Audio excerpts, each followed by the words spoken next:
lietus ir tieši beidzas līt, kā viss kā pēc prognozes, jo man jau šķiet, ka man būs lietus arī jāintegrē kā viens no sarunas dalībniekiem, bet it's okay, viņš aizgāja. Prieks jūs visus šeit redzēt, un mēs šeit esam sapulcējušās uz sarunu par dzīvi, bet mēs uz viņu paskatīsimies caur vienas īpašas diagnozes tādu skatu punktu, caur multiplās sklerozes skatu punktu. Un mēs šeit esam sapulcējušās tādā diezgan skaistā kompānijā. Mums ir sākot no kreisās puses, no manas puses, mums ir doktori Alīna Flinter-Flinte, kura ir Stradiņu galvenā multiplās sklerozes neiroloģija. Mums ir mentālās veselības vēstnese Hildegarde, kura ir plašāk pazīstama tautai caur Instagram, es negribu, man nevajag. Un tad esam mēs trīs grašos MS pacientes no multiplās sklerozes pacientu biedrības Manēnēs. Un es šo sarunu noderēšu un cerams, ka mums izdosies saturēt sevi kopā. Ja no gadījumā jūs jūtat, ka kaut kas tā kā šļūts, it's okay, mums ir MS. Mums ir pieļaujams atkāpes no jebkurām normām. Bet principā nē, viss būs kārtībā. Mēs šeit tepat teritorijā ir arī sastopam tādi 3 spoguļi oranžos rāmjos, kuros ieskatoties jūs varat neredzēt sevi tā, kā jūs esat pieraduši. Un tas ir apzināts gājiens, lai parādītu, kā iespējams cilvēks nonāk līdz MS diagnozē. Jo nereti tieši redzes traucējumi ir pirmais simptoms caur optisko neirītu, tā tas sauc dakteru valodā. Cilvēku parastā valodā tas parasti nāk caur, es kaut ko neredzu, vai ir kaut kādi tur pleķi, miglojas. Nereti pirmais apmeklējums ir pie brīļu ārsta, un tad, ja paveicis, viņš aizsūta pie neiroloģa. Ja nepaveicis, jūs vēl gadiem riņķojat un pie diagnozes nenonākat. Redze būs tas, kā mēs turēsim šo sarunu kopā. Mēs vispirms runāsim par burtiskām lietām, ko mēs redzam vai neredzam. Un pēc tam mēs pavirzīsimies bišķiņ plašāk par to, kā mēs redzam sevi, un kā mūs redz citi. Un vispirms es gribētu uzaicināt 2 brīvprātīgos, kuri būtu ar mieru uz mirkli, varbūt ne uz mirkli, bet uz gandrīz visu šīs diskusijas daļu, iztēloties, kā tas ir būt ar kaut kādu tādu neaicinātu smagumu dzīvē. Jums būtu tāda iespēja uzvilkt šādu te smaguma vesti, vienkārši pasēdēt tādu smaguma vesti uz pleciem. Viņas ir ļoti smagas. Tā otra ir vieglāka. Vai mums ir kāds brīvprātīgais? 1 vai 2? Mums ir 2 vestes? Mums ir 1 brīvprātīgā, jā?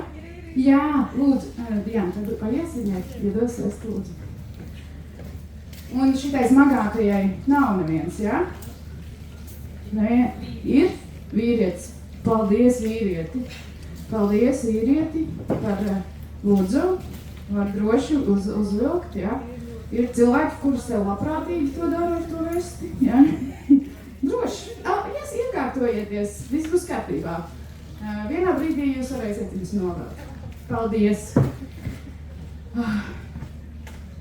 Un tad iesim uz priekšu ar to redzēšanu. Tad kā jūsu pieredzē vai praksē, tas, kas attiec uz dakteriem, jūs varētu raksturot par sabiedrības kopumā iespēju tā kā ieraudzīt neredzamos simptomus, kas ir saistīti ar MS. Varbūt sāksim ar doktoru Alīnu. Tāpat tātad jautājums, kā jūsu praksē sabiedrības nespēja ieredzēt neredzamos simptomus ietekmē ceļu RNS. Respektīvi, ja cilvēks nepievērš uzmanību simptomam, kā tas ietekmē? Nu, būtībā, jā, paldies par ievadu, vienu teikumu, kas tas ir vispār multipla skleroze, jā? Es pastāstīšu, kā no medicīniska viedokļa tā ir tāda kroniska autoimūna slimība, kuras skar centrālo nervu sistēmu. Un šā slimība, viņa tiešām ir ar neredzamu imunitāti. Ko tas nozīmē? Tātad jaunas, skaistas, staigā, runā, visu, ko dara, bet tajā pašā laikā izjūt dažus simptomus, ko no malas nevar redzēt. Neredzama imunitāte tas nenozīmē, ka cilvēkam jāiet ar kruki vai jābūt ratiņkrēsla vai ar kaut kādu paliku ierīci. Ja, tas nozīmē, ka šīm cilvēkam katru dienu iet cīņa. Un tāda cīņa, ko mēs varbūt nesaprotam, kādreiz mēs bez ļauna nodoma vai sabiedrība bez ļauna nodoma to nesaprot. Un bieži vien nevienmēr ne visas neredzamas imunitātes ir redzamas ar acīm. Ne visas sāpes kliedz, un ja mēs runājam par sajūtam, bieži tas ir tā, kā mēs varbūt tiešām neizprotam līdz galam. Un mums būtu ļoti svarīgi gan ieklausīties šajos cilvēku vārdos, gan arī, teiksim, rādīt tādu iespēju atbalstīt. Un varbūt nevis spriest, bet pajautāt, nevis varbūt nosodīt, bet iedot tādu tiešām emocionālu un psiholoģisku atbalstu. Paldies! Bet kā, ja mēs atgriežamies pie simptomātikas un, teiksim, arī tā pašiem redzes traucējumiem, kā ir cilvēkam, cik ļoti tas ietekmē, ja mēs palaižam garām šos pirmos simptomus, kā tas ietekmē pēc tam tālāko cilvēku ceļu, ja viņš izvēlas tā kā, nepievērst uzmanību tam, ka kaut kas īsti nav tā kā vajag. Nu, būtībā mēs jau arī sakam, mums galvenā tā mūsu saudzējāmā viela ir mīliņas. Ja? Mēs pasakam, mīliņas ir laiks. Tātad uz jebkuru tādu neparastu jaunu nervučku simptomu, ir tīpaši piemēram redzes traucījumi, kā jūs iepriekš minējāt. Sāp aiz redzes, aiz atsābola, ir miglaina redze, krāsaina redze, ar košam krāsam nav laba. Tātad zaļš vairs nav zaļš, sarkans nav sarkans, oranžs nav oranžs, bet viss ļoti blāvs. Tā mums noteikti jāpievērš uzmanība, jo ātrāk mēs pievērsam, ātrāk atklājam slimību, ātrāk uzsākam efektīvu terapiju, un mēs tad attālinām neredzamu imunitātes iestāšanos. Jā, paldies. Tas ir arī tas, ko mēs ļoti vēlamies aicināt cilvēkus pievērst uzmanību sev un nepamest sevi novārtā un neuzskatīt, ka arī nākamā viena no ļoti izteiktiem MS simptomiem, kas ir nogurums. Par to mēs gribēsim daudz runāt šodien, ka nogurums arī ir simptoms. Un nogurums ir kaut kas, ko mēs visas esam pacientes, esam izjutušas pirms esam saņēmušas diagnozi. Un tāpēc es gribu jautāt arī doktorei, kā sevī saprast, ka tavs nogurums ir jau simptoms, nevis vienkārši, kā cilvēki var varbūt sev paši teikt, es esmu varbūt tur slinka, vai tur pavasara nogurums, vai vēl kaut kas. Kā saprast, kurā mirklī mēs varam saprast, ka nogurums ir simptoms, kur būtu vērts vērsties pie ārsta? Jā, ir tās mīts, ja, ka tas var būt slinkums, ja, un daudzi cilvēki un pacienti domā, varbūt tas tiešām slinkums, ja, vai es tur noguru, bet kas tas ir nogurums, kas attiecas uz centrālas nervu sistēmas saslimšanu? Tā ir tāda, ko mēs saucam par centrālu nogurumu, jeb neiroloģisku nogurumu. Viņš rodās, ja tiek bojātas smadzenēs, un tādēļ smadzenēm vajadzētu vairāk enerģijas patērēt, lai būtu nodrošināt nervu impulsu signālu pārvadē.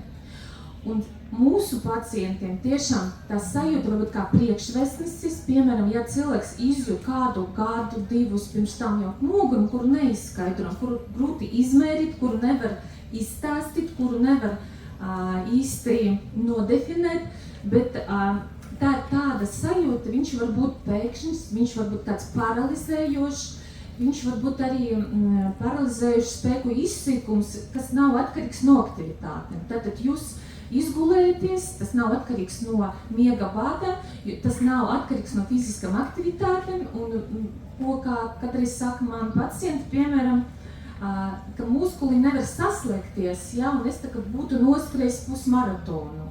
Ja man doma nāk un pusceļa viņa pārtrūk, ja man nepietiek resursa. Un tas cilvēks strādā, un piemēram darba vide vai sabiedrībā, un viņš to izjūt, bet viņu neviens īsti neizprot. Jā, man liekas, tas ir tieši tas, ar ko es arī kā pacients varu ļoti asociēties ar to, ka tas nogurums nāk no tāds, ka tu uzsāc domu, bet tev pietrūkst spēka viņu izdomāt līdz galam.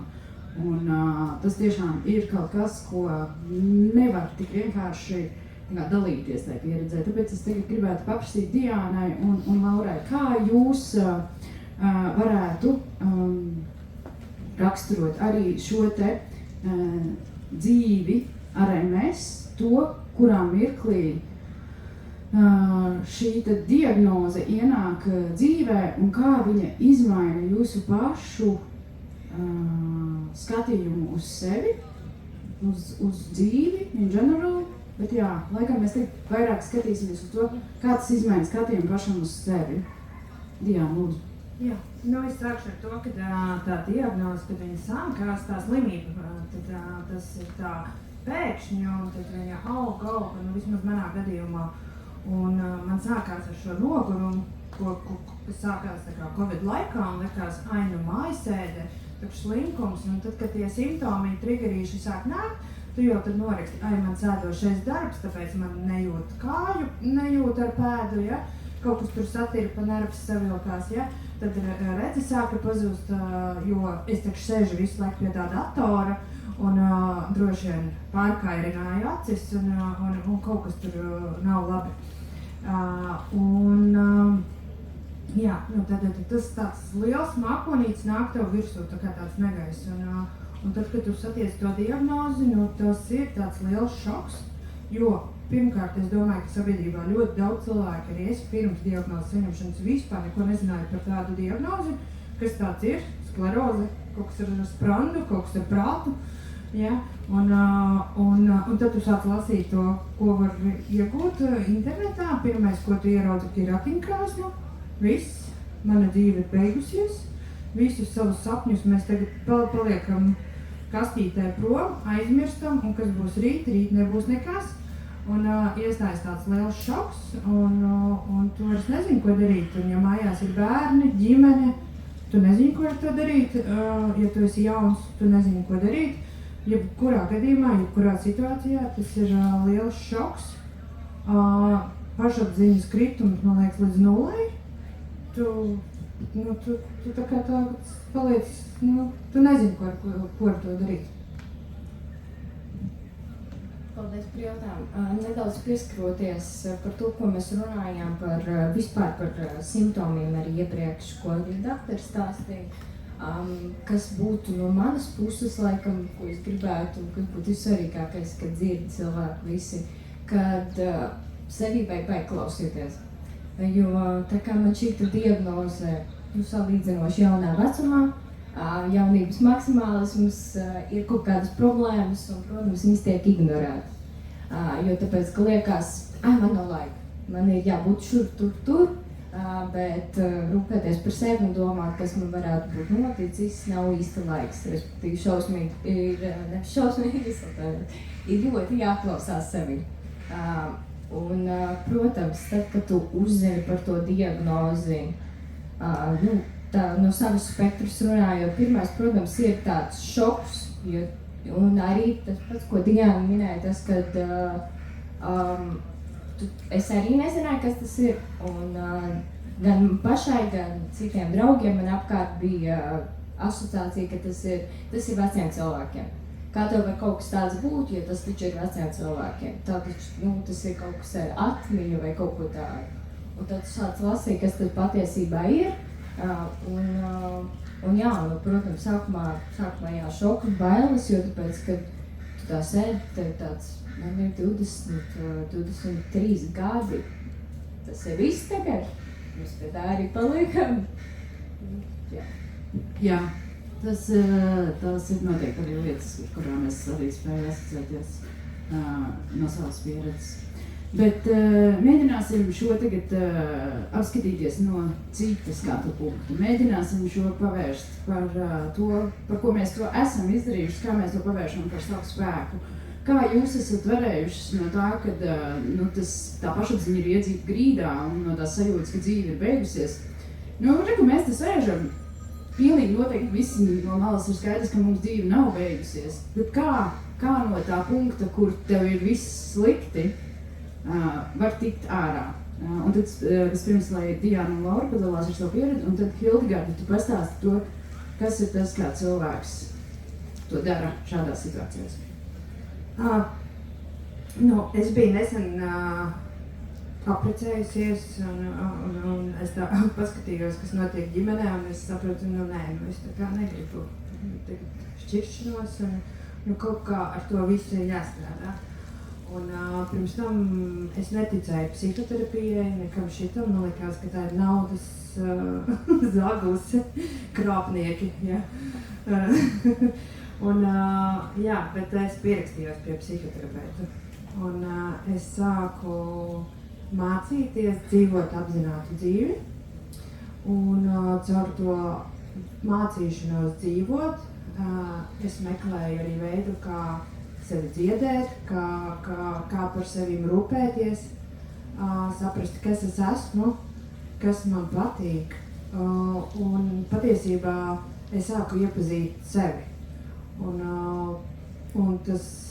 tā diagnoze patiesībā sākās manas jaunas dzīves sākums, vai vieglākas, noteikti nē, bet par to mēs droši vien uz priekšu runāsim, un jau minējām tos visus simptomus, bet tādā garīgā līmenī tas ir tāds skaists piedzīvojums, kas notiek iekšā. Un tāpēc es gribu aicināt, satiekot to diagnozi, nepalikt vienam pašam ar sevi, bet vērsties biedrībā, vērsties meklēt psihoterapeitu, runāt ar neirologu vai kaut kur stāstīt par to un meklēt tos ceļus atbalstam. Jā. Es, protams, tagad nesniegšu recepti, kā vajag darīt, bet tas ir vairāk kā darījies. Tad, kad es uzzināju par šo vispār pat pirms es uzzināju par diagnozi, es to nevienam neteicu, mammai neteicu, ģimenei neteicu, draugiem neteicu, nevienam neteicu. Man zemapziņā bija kaut kāda neizskaidrojama sajūta, kas ir kā klusībā teica, Laura būs. Un man liekas, ka tagad skatoties vairāk kā gadu atpakaļ, man liekas, ka tas jau kaut kādā līmenī man jau sagatavoja, tad, kad es redzēju to diagnozu papīru, kad ir. Bet tas, protams, tas tāds vairāk mistiski, bet pašai es kā pati, kā cilvēks, es vienkārši saņēmu to diagnozi, sapratu to, kas man ir, un kad ar to man tagad ir jādzīvo, un pats galvenais, kad es varu ar to dzīvot.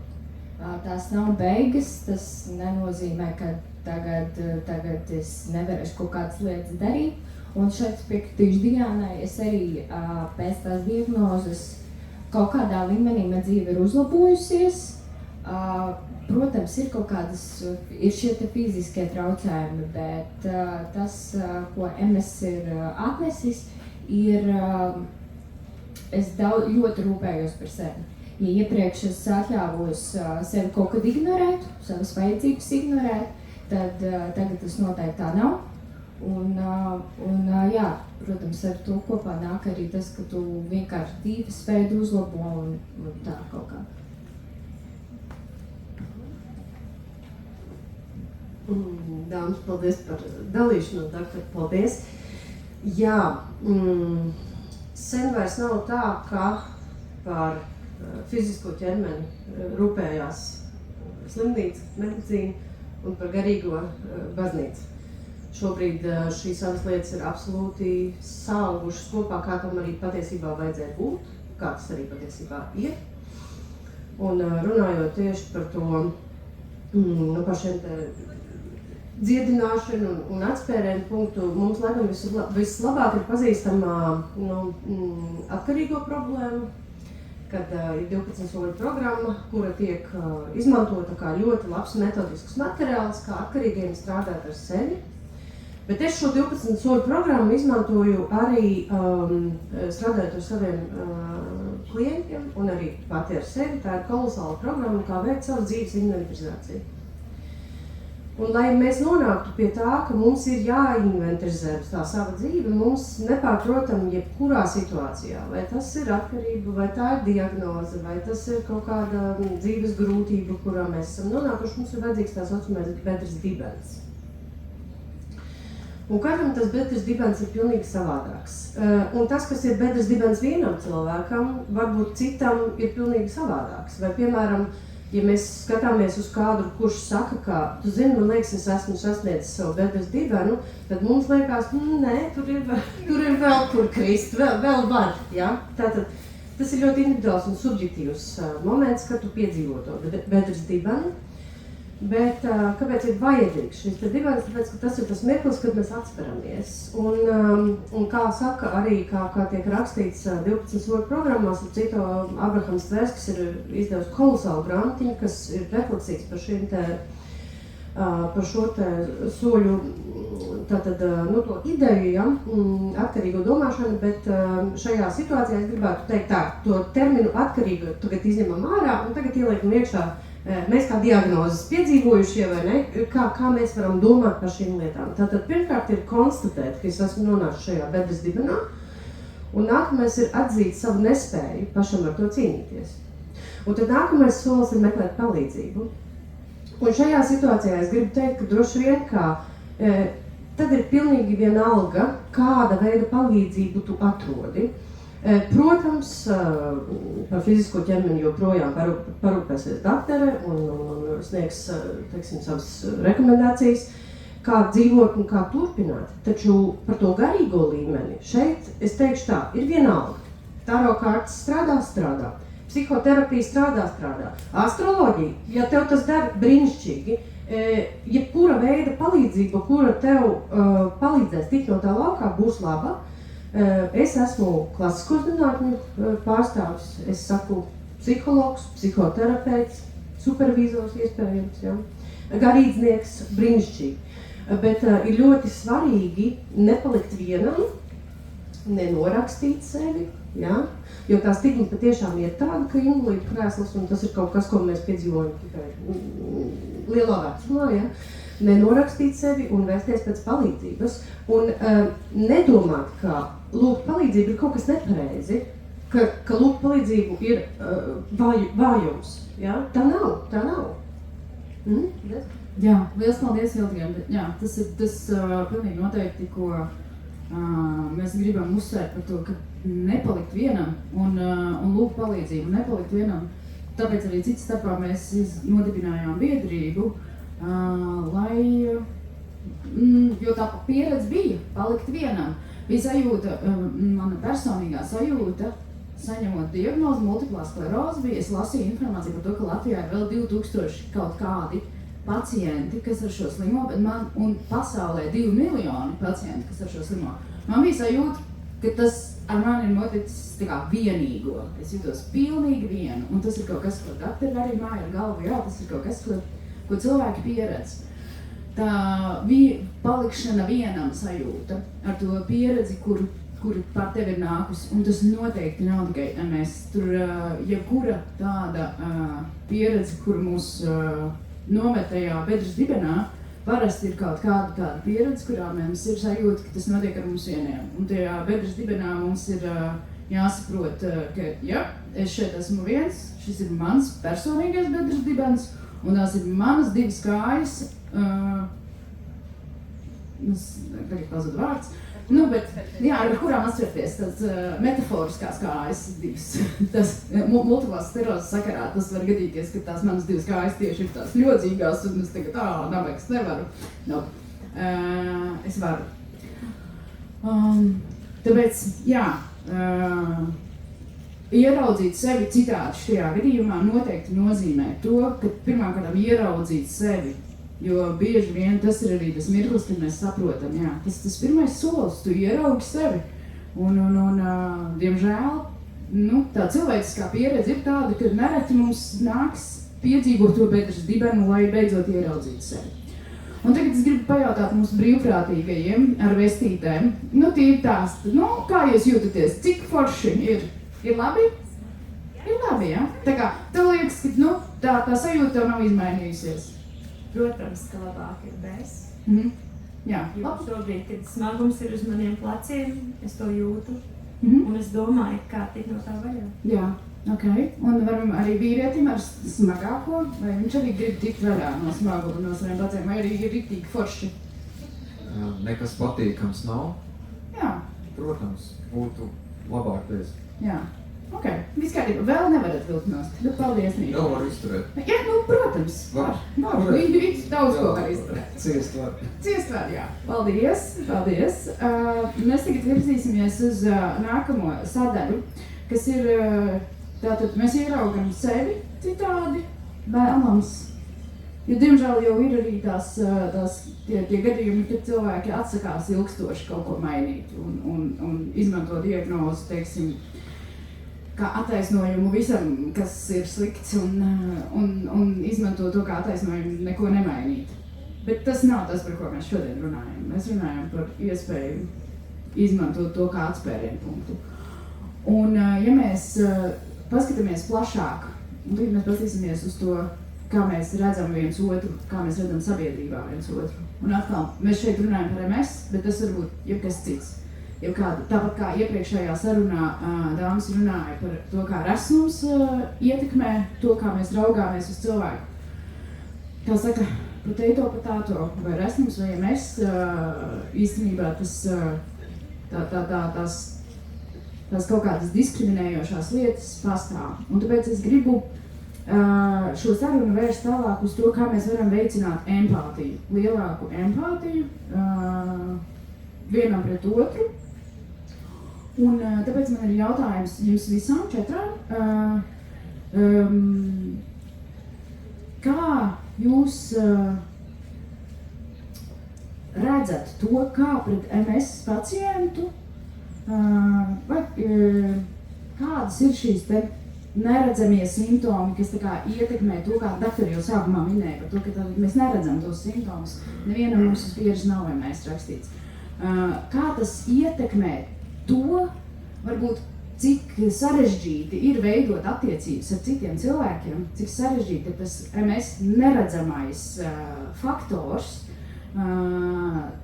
kā tas ietekmē mūsu attiecības ar draugiem, ar ģimeni, darbā, kur mums ir jāiet, teiksim, kur mēs izvēlamies iet un teikt, jā, man ir MS, tāpēc tas un tas un tas. Kur mēs saskaramies ar to empātijas trūkumu. Un tad vispirms parunāsim par to, kur ir tās problemātiskā tā puse, un tad pamēģināsim pagriezt to uz otru pusi. Tad droši. Es varbūt sākšu, tāpēc, ka es jau diagnozi sākumā neslēpu nevienu par savu diagnozi, jo tas tā kaut kā pēkšņi notika, un es tieši darba ritmā biju, un tad attiecīgi arī darba devējs par to uzzināja, ģimeni uzzināja un visi tuvākie uzzināja, un es tā nekādīgi neslēpu. Tāpēc es uzreiz varēšu pastāstīt to aspektu, ko izjūtu, jo pirmkārt man viņa joprojām izpaužās pilnīgi neredzami. Visi, kas mani pazīst, saka, ka es būtiski neesmu mainījusies, tikai tuklāka veidiņos. Ja? Un tad ģimenei es sapratu, ka viņi arī nezina, kas tāds ir. Un viņi tā kā nesaprata, kā es jūtos. Viņš saka, tu vari turpināt braukt pie stūras, un var, saņemies, piecelies, visu laiku bija tas saņemies, jo viņi jau nesaprot, ka tas nav tā, ka slinkums. tev tiešām nav spēka, tev tiešām bez tās omedrola devas, tu jūties maksimāli draņķīgi, pat pēc paģirām nav tik draņķīgi, un tev vairs nav jādzer, lai justos ierēbis, savā prātā. Vizuāli varbūt to tā neredz. Tāpat, ja tu aiziet darbā jau ekspektācijas paliek tās pašas, kādas ir bijušas līdz šim. Visi sagaida, ka tu būsi tikpat labs darbinieks, tev pašu visu darīs, to pašu apjomu, pat vēl vairāk. Un es domāju, ka sabiedrībā darba devējs negaida darbinieku, kurš strādās uz puslodzi un mazāku darba apjomu un finansiāli kaut kā uzturēs šo cilvēku, vai ne? Visi gaida maksimumu. Un draugiem, no draugiem es izjūtu kaut kādos momentos, ka viņiem paliek neērti. Viņi nezina, kā ar tevim runāt. Viņi nezina, ko tev teikt. Un tad bija cilvēki, kas tā kā izvairījās satikties, lai nebūtu šī neērtā situācija. Un arī tu jūties neērti, jo tu nezināji, kā viņu, kā var viņu runāt, jo, tu jau jūties neērti savā šķībās, un tas ērtais cilvēks, tavs draugs, kur tu vari atslābināties, tu saproti, ka es nevaru ar viņu runāt par visu. Tā. Šī ir tāda interesanta tēma, jo man personīgi pašai ir paveicies, man ir ļoti saprotoši gan ģimene, gan draugi. Es nekad neesmu jutusies neērti viņiem blakus vai tā, ka man būtu jāsver to, ka man nav labi. Un ja pat viņi nesaprot, kas manī, kā es jūtos, jo dažus simptomus nevar īsti izskaidrot. Tu nevari paskaidrot, kā tu jūties, tu vienkārši jūties. Bet viņi nekad nav likuši man justies neērti par to. Bet to, kad visur tas nav tā vienādi, to es sapratu tajā momentā, kad šis nesen man ir tāds aktuāls jautājums, palicis aktīvi meklē darbu. Un tu jūti to, kad, ja, piemēram, man personīgi tie ir, piemēram, līdzsver traucējumi. Respektīvi, tu jūti, ka tev praktiski katru reizi kaut kurā momentā tā intervijā būs jāpasaka, es neesmu dzērusi, es vienkārši neesmu vesela. Jo tāpēc, ka es skatās uz tevi šķīvi, un tu jūti to diskomfortu, jo viņi tā kā, kā tu pašais darba devējs, viņi nedrīkst tev jautāt tāds jautājums, bet tā pašā laikā to arī negrib, lai viņš domā, ka tu esi ieradies darba intervijā piedzēries. Un, jā, tā kā tajā brīdī es izjūtu to, kad ļoti daudz, kur ir tev tas spiediens tā kā sev paskaidrot. Ir spiediens paskaidrot, kāpēc tu esi tāds, kāds tu esi, un paskaidrot to, ka tev kaut kas varbūt nav kārtībā.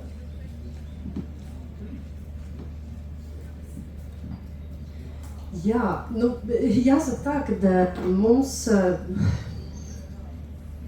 par toleranci, pieņemšanu, empātiju mēs vispār runājam, man šķiet, pēdējos 10 gadus. Un man ir jāsaka ļoti liels paldies Festivālam Lampa, kurš ir viens no tiem driveriem, kas vispār runā par savādīgumu, savādākumu, par pieņemšanu, jo man šķiet, ka es atceros bērnībā, ja mēs redzējām vilcienā kādu cilvēku, kurš izskatījās pamatīgi savādāks nekā mēs uz to skatījāmies. Un šobrīd ir tā, ka nevis par neskatīšanos ir runa, bet runa ir par to, ka mums ir jāredz šie cilvēki bez nosodījuma un bez apšaubīšanas.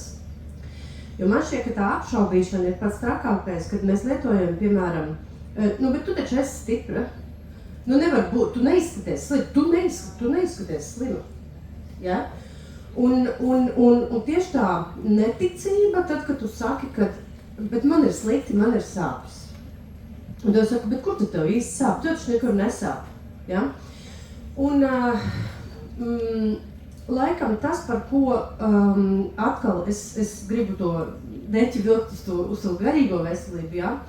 Ka tas ķermenis nonāk tādā konfliktējošā stadijā, tam ir noteikti daudz sanāki cēloņi, kā tas vispār ir sācies.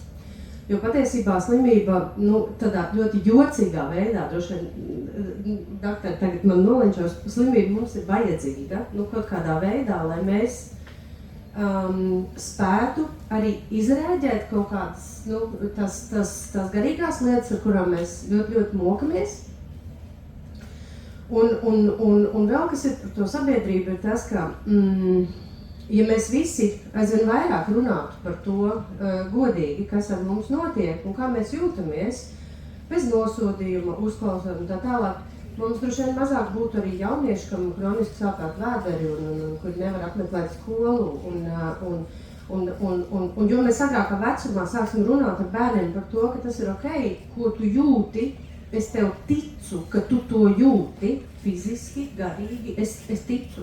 Es to nevaru redzēt, bet es ticu. Es domāju, ka mēs augtu arī tāda veselīgāka sabiedrība kopumā. Jā, būtībā no mana viedokļa, kad atnāk mans pacients, mēs pārunājam vizītes laika ne tikai medicīniskus jautājumus, bet es vairākārt esmu piedzīvojusi, ka mēs pārunājam, ka ir šķiršanas, ka ir priecīgi momenti dzimst bērni un ir kāzas, nomainas uzvārdi, un arī par to, kā, protams, mūsu pacienti ir jauni, viņi darbspējīgi, jaunie vīrieši, jaunas sievietes, par to pašu novērtējumu absolūti piekrītu, jo tajā brīdī tas tā kā tāda vētra starp, gaišām debesīm pēkšņi uznāk tāda diagnoze, un viņā rāda cilvēkam tādu sajūtu, ka viņš jau tiešām, viņš krīt uz leju, krīt, un kas notiks? Karjeras, jā, jo ļoti daudz karjeru, tāds vecums, ka tu būvē karjeru, tev ir mērķi, tev ir cerības, tev ir viss uzrakstīts, tev nākotne tāda, un pēkšņi tu apstājies, ja kas ar tevi notiks, kas būs. Un es kādreiz jau pati iejūtos kā tāds, varbūt tāds pārapsihologs, jo es esmu arī mācījis klasisku medicīnu, klasisku psihiatriju, jā, un mums tāds priekšstats ir, kā mums jārunā, un mums jārunā pareizi, lai cilvēkam tiešām rastos iespēja nevis tā trauksmēnība, jo mani pacienti, es sapratu, ka viņi izjūt, ka katru dienu es dzīvoju, un es nezinu, kā es jūtīšos rītdien. Vai tie plāni, kas man ieplāna, vai es spēšu viņus izpildīt. Un īpaši par darba devējiem, protams, tiem cilvēkiem ar neredzamu invaliditāti ļoti grūti to pierādīt, jā? Kā es varu justies dienas otrā pusi tik noguris, ka es nevaru to izdarīt. Un darba devēji viņi to īsti neizprot, un viena daļa no pacienta neatklāja savu diagnozi. Ja viņi paskatās, doktori, es dzīvoju maza pilsēta, tūlīt izplatīsies, par mani uzzinās, un šī tāda slimība, un mūsu sabiedrība vēl kliedē tie mīti, ja, ka tā slimība ir kaut kāds tāds jocīgs, jokains, ja, kā skleroze, ja viņa zūd prāts un tā, to mēs visu dzirdam. Bet ko es gribu pateikt, man tāds vēstījums mums kā empātija neko nemaksā, bet viņa visu maina. Mums jābūt iejūtīgiem, un ja mēs ieklausāmies diagnozi multipla skleroze, ja, tad mēs, protams, mums jābūt saudzīgiem priekš šiem cilvēkiem, jo šī slimība viņa, tā izcelsme viņa nav skaidra. Mēs nezinām, vai tā nevar būt piemēram mūsu tuvam cilvēkam, vai mūsu ģimenē, vai mūsu draugu ģimenē, vai mūsu radinieku ģimenē, jo izcelsmes slimība nav joprojām zināma. Ja? Un viņa tiešām rodas 30 gadu vecumā plus minus 5-10 gadi. Jā, liels paldies. Man bija daudz viskaut kas, ko es gribēju pateikt, bet es visu aizmirsu. Jo jūs katreiz vien vairāk teicām, visam piekrītu. Vienīgais par to, tas ir tāds ļoti apburžāts joks, bet, man ir mikrofons pateikšu. Par to, ka, mēs bieži saskaramies, un ir ceļuši sākumā, ka tas viss krent. Tu pats neko nesaproti, un tad tu vēl saka kaut kādas stulbas lietas, un saka, bet tu taču labi izskaties. Un tad ir tā atbilde, bet es jau esmu slims, nevis nesmuks. Tieši tā. Bet tiklīdz tam jokam, jo tu taču labi izskaties, ir baigā neempātija apakšā. Tas nozīmē,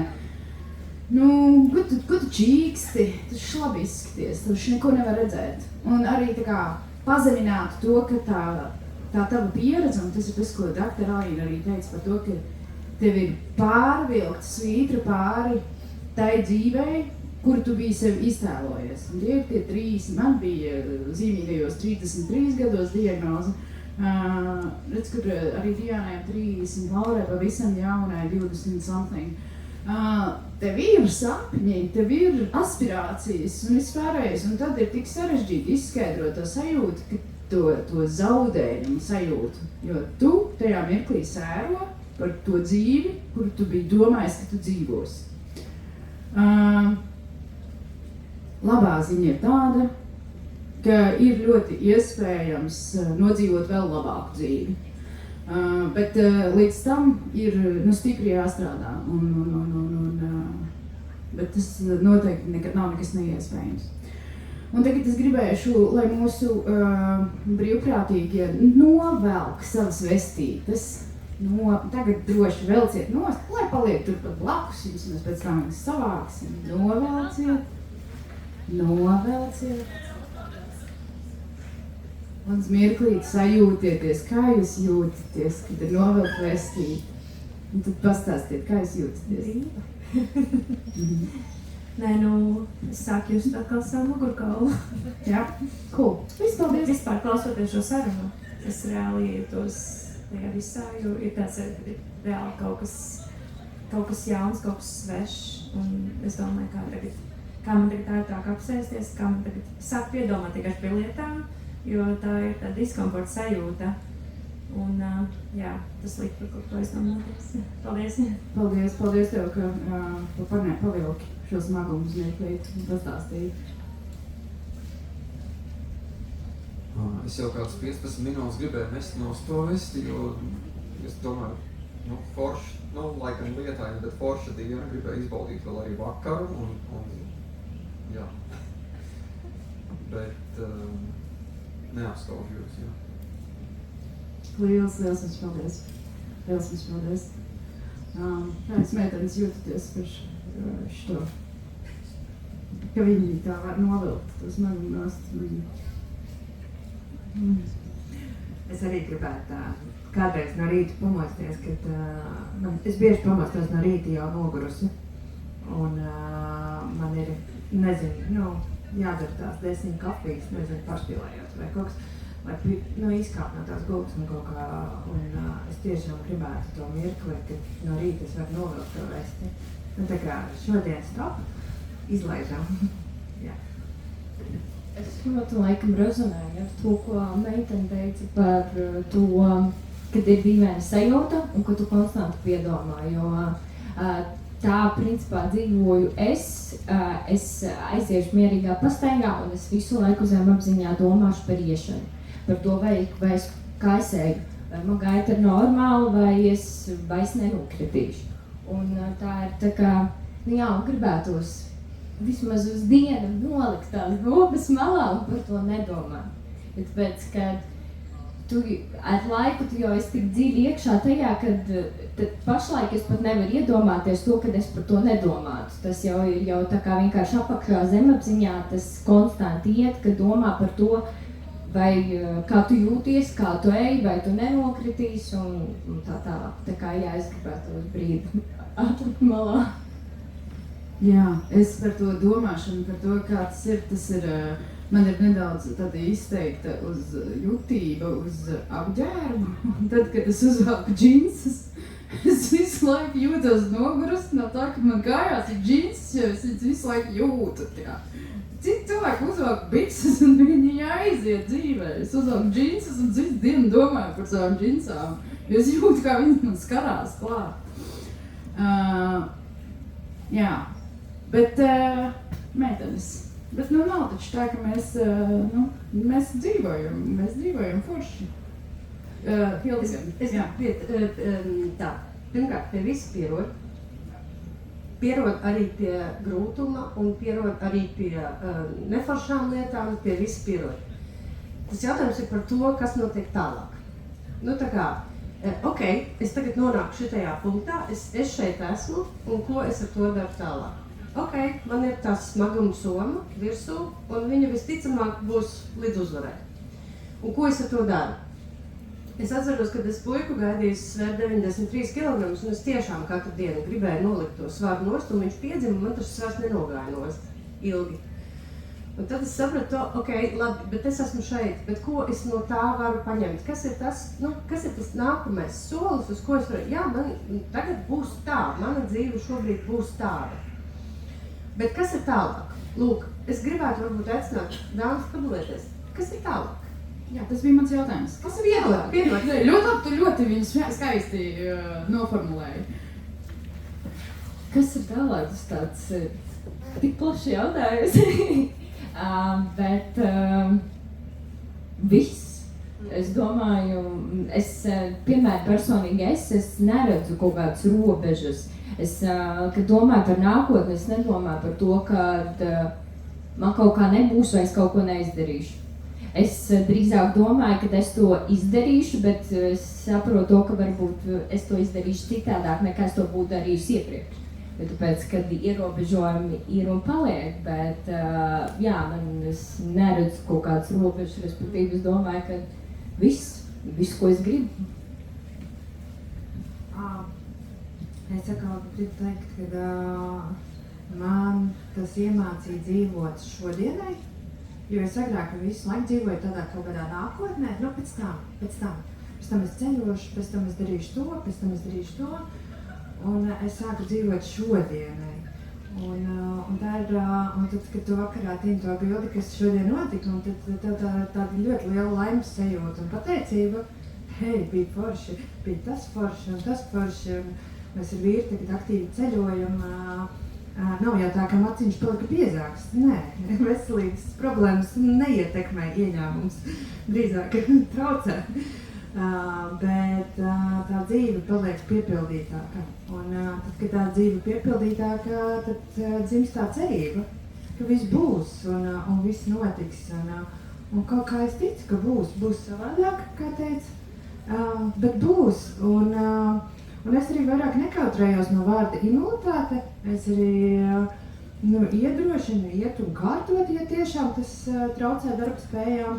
Un es arī kā cilvēks ar invaliditāti izmantoju tās priekšrocības, kas man ir dotas muzejam atlaidē, Luvrās staigāju pa velti ar pavadoni. Tie ir tie mazie, tie bonusiņi, ja? Un lidostā es varu fast trekkingu izmantot, ja? Un nestāvēt tās garās rindas. Kāpēc to neizmantot? Tas ir tas, man liekas, attieksmes jautājums, kā tu to pavērsi. Un tu vari būt upuris vai ņemt no tās dzīves, ko viņi tev dod. Es vispār šodien esmu pateicīga mūsu arī laika apstākļiem, jo es zinu, ka meitenes šodien jūtās labāk, jo augstuma terapija šīs slimības gadījumā nostrādā efektīvāk. Augstums padara pacientiem neiroloģiskus traucējumus vieglākus.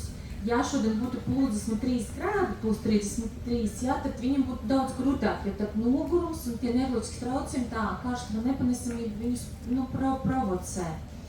Un es no savas puses mudinu savus pacientus, ja viņiem ir tādas vēlēšanas vai tāda vēlme rādīt bērnus, lai viņas to dara, jo mēs neierobežu pacientus ieņemt un dzemdēt bērnus. Ja viņas vēlas precēties, lai precās, lai viņas vēlas apgūt kādu jaunu profesiju vai pamēģināt sevi kāda jaunā hobija, tas droši jādara. Un arī ceļošanai, jo tagad tā terapija tā pielāgot, ka mēs varam arī diezgan labi pielāgot dažādas mūsu vajadzības, bet pats būtiskais neieslēgties 4 sienas, nenoniecināt sevi, neatteikties no saviem sapņiem un būtībā arī piederīgiem, tuviem cilvēkiem būt tādiem saprotošiem, nebaidīties no šīs diagnozes, nebaidīties, ko es ļaunu domu tur negribu pateikšu, ja tomēr, tiešām rādi to mīlestību un nesautīgu atbalstu. Jā, paldies, doktor. Tas ir arī tā kā tas, ko es gribēju mūsu pēdējo jautājumu palaist par riņķi. Kas ir tas, ko mēs kā sabiedrība gribētu, vai ne? Nevis mēs kā sabiedrība, bet mēs šeit klātesošie. Ko mēs gribētu tādā ideālā pasaulē sagaidīt no sabiedrības, lai MS pacients justos labāk, justos varbūt mazāk ierobežots, kur saņemt diagnozi nebūtu tik dramatiski pasaules gala sajūta. Neiedziļināsimies tajā, kā mēs individuāli to raugāmies, bet kas būtu foršāks? Kas būtu foršāk, ja cilvēki darītu tā? Sarežģīts jautājums? Jā. Jā, jautājums ir sarežģīts, bet ko es arī no savas pieredzes sajūtus, kas man varbūt uzreiz trūkst, ir mēs paši kā pacienti, mēs zinām, ka citi cilvēki, protams, mediķis vai psihologs, tā ir bišķiņa cita lieta, bet vienkārši cilvēki, liela daļa, viņi nevar mūs no tā izglābt. Viņi mūs nevar palīdzēt. Respektīvi, tas, kas trūkst, ir dažreiz man gribētos, lai neizturās pret mani kā pret kaut ko šausmīgi trauslu, vai kas būtu ļoti, vai es uzreiz, kā man ir diagnoze, tas nozīmē, ka es esmu nevarīga, es kaut ko nevaru izdarīt. Drīzāk, vai jau man patīk, kad, ja, piemēram, cilvēki vienkārši apjautājās, kā tu jūties, vai kaut vai neteikt neko. Mums, respektīvi, mēs zinām, ka jūs nevarat mūs izglābt, tā kā viss ir kārtībā, nav arī jācenšas. Respektīvi, es gribētu teikt, ka vairāk, tas arī pieskaroties pie iepriekšējās tēmas par empātiju, kad vienkārši uzdot jautājumus par to, kā tu jūties, vai es pat nepalīdzēt, bet vai es tev varu kā palīdzēt, kaut kā šādi es teiktu. Es tad mazliet pareflektēšu. Man šķiet, ka te parādās tātad cilvēks, kurš piedzīvo sevi kaut kādā grūtā brīdī, mēs viennozīmīgi visi nonākam pie jautājuma par laiku. Un laiks ir tas, kas ir tāds, tātad divējāds. Pirmkārt, tas ir chronoloģiskais laiks, ko mēs piedzīvojam katru dienu 24 stundas. Un otrs, tas ir laiks, ko mēs piedzīvojam, kā mēs tajā laikā jūtamies. Un tas, ko es gribētu teikt, droši vien, ka tas chronoloģiskais laiks dažreiz ir ļoti ātrs un dažreiz viņš ir ļoti lēns. Tas, ko es gribētu, ir dot cilvēkiem laiku, pašiem izdzīvot to lietu, jo saskaroties ar diagnozi, loģiski, ka tas ir milzīgs trieciens, tas ir šoks, tas ir noliegums, tas ir sēras par pazaudēto, un tā ir lēnām sevis pieņemšana un sevis tas ceļš. Mums ir jādod laiks šiem cilvēkiem un nevis teikt, kā es tev varu palīdzēt? Es tevi tūlīt pasargāšu, es mēģināšu kaut kā organizēt tavu dzīvi, bet pieņem to, ka šobrīd šim cilvēkam ir vienkārši vajadzīgs laiks. Un arī man, kā tuviniekam, kurš iespējams sastopās vai man kā darba devējam, kuram ir darbinieks, man ir jābūt saprotošam un vienkārši ir jādod laiks. Paldies! Jā, jo mēs arī būtībā redzam, ka tu cilvēks, kāda vitamīna jālieto, kāda ēšanai jābūt, cik viņai tur drīkst, ko nedrīkst. Mēs nevaram aizliegt varam pacientiem mūsu izpausties. Lai viņi izpaužās, bet arī piederīgiem tieši tā nenosodīt un sabiedrība pieņemt. Mēs agri vai vēl, un tas būs jādara, jo mēs vairāk un vairāk runājam, mēs vairāk un vairāk, atvēram to savu un nebaidāmies no diagnozes. Tagad man ir pacienti, kuri slimo 30 gadi, un viņas, protams, pavisam cita paudze.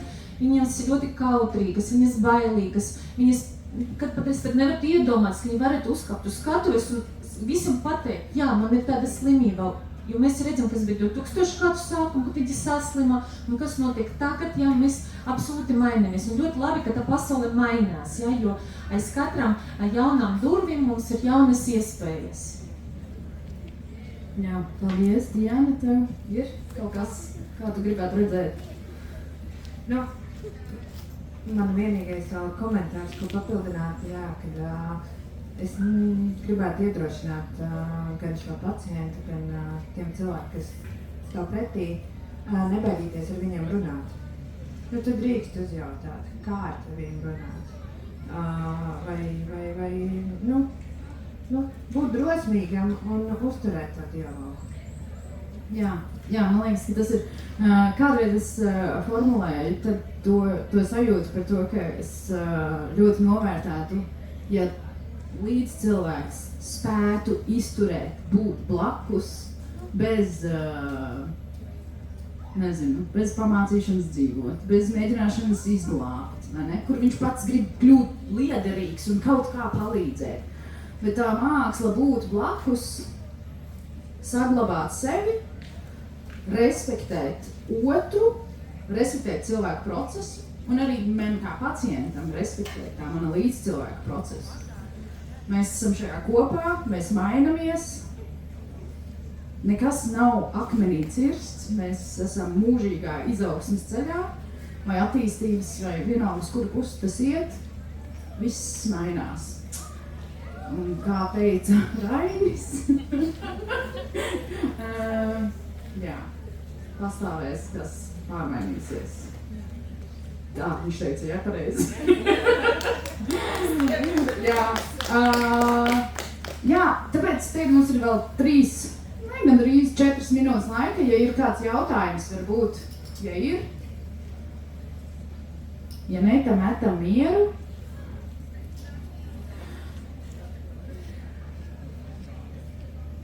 Izskatās, ka ir jautājums, ka tur kundzei ir jautājums.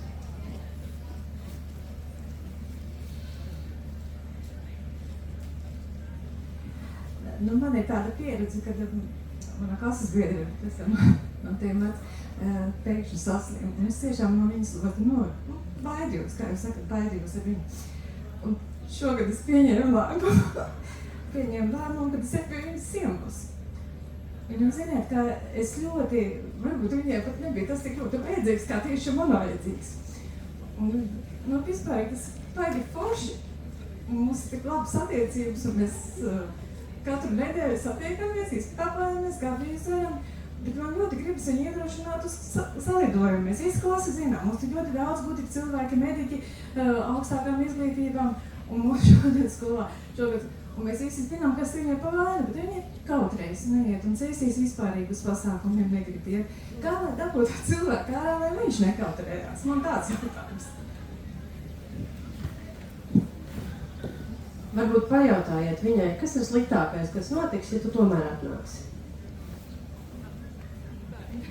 Jā, labi, ka mums ir Hildegārda. Man ir tāds, oh my God, es nezinu, ko viņai pateikt. Lūdzu, neko nesakiet. Nespiediet viņu iet ārā, ja viņi tam nav gatavi. Bet jā, man prieks, ka jūs saņēmāties. Un, tā kā, tas ir superīgi. Tas ir superīgi. Un tieši tā, tas tieši priekš jums pašai. Tā ir jūsu dzīves pieredze un forši pieredzēt sevi tajos mirkļos, kur mēs varam izlabot kaut ko, kas ir licies pagātnē kļūda.